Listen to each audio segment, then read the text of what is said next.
सोचिए, जो चांदी कल तक गहनों में चमकती थी और सिक्कों में दिखती थी, आज वही चांदी पूरी दुनिया की राजनीति और इकोनॉमी का बड़ा हथियार बन चुकी है। चीन ने चांदी के एक्सपोर्ट पर सख्ती का ऐलान कर दिया है, यानी अब चीन से चांदी बाहर भेजना पहले जितना आसान नहीं होगा और ये नियम इसी हफ्ते से लागू हो रहे हैं। खबर आते ही चांदी की कीमतें रिकॉर्ड लेवल के करीब पहुंच गई और इंडस्ट्रियल कंपनियों में घबराहट फैल गई। अमेरिका से लेकर भारत तक खरीदार ज्यादा दाम देने को मजबूर हैं, क्योंकि चांदी solar panel, electric vehicle, semiconductor, medical और डिफेंस जैसी अहम इंडस्ट्री की रीढ़ है। मतलब साफ है, अगर चांदी रुकी तो इंडस्ट्री भी रुकेगी। चांदी पर चीन की चालबाजी की जैसी ही खबर आई, चांदी की कीमतें रिकॉर्ड लेवल के करीब पहुंच गई।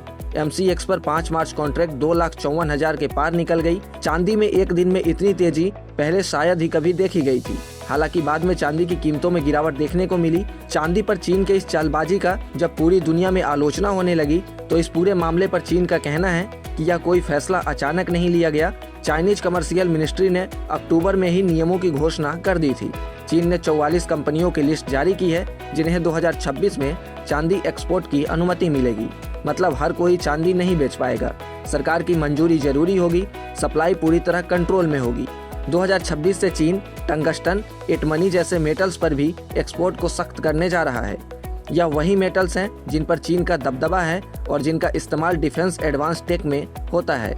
इसके साथ ही चीन का एक और खेल सामने आया है। शंघाई फ्यूचर एक्सचेंज के आंकड़े दिखाते हैं कि 2021 के आसपास लगभग 3900 से 5000 टन तक पहुंचा चीन का चांदी स्टॉक 2025 के अंत तक गिरकर लगभग 700 से 800 टन के आसपास ही रह गया है। यानी 80 से 85% तक की गिरावट देखी गई है। जब दुनिया की सबसे बड़ी औद्योगिक खपत वाली अर्थव्यवस्था के गोदाम इस तरह खाली होने लगते हैं और साथ ही निर्यात नीति बार बार बदलती जाती है, तो बाजार में वास्तविक कमी और संचालित कमी के बीच की रेखा धुंधली हो जाती है।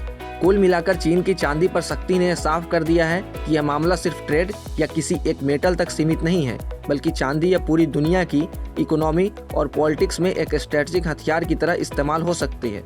एक तरफ सप्लाई को कंट्रोल करने की चाल, दूसरी तरफ डॉलर की कमजोरी का दबाव और तीसरी तरफ तेजी से बदलती जियोपॉलिटिकल पोजीशनिंग।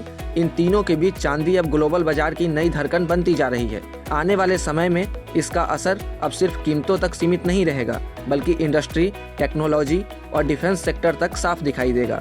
ऐसे में बड़ा सवाल यही है कि क्या ये सिर्फ एक शुरुआत है या दुनिया सच में एक और बड़े मेटल वार की ओर बढ़ रही है। आपको क्या लगता है, कमेंट में जरूर बताएं। और ऐसे ही तमाम अपडेट और शेयर मार्केट से जुड़ी तमाम जानकारी के लिए आप बने रहें गुड रिटर्न्स डिजिटल के साथ।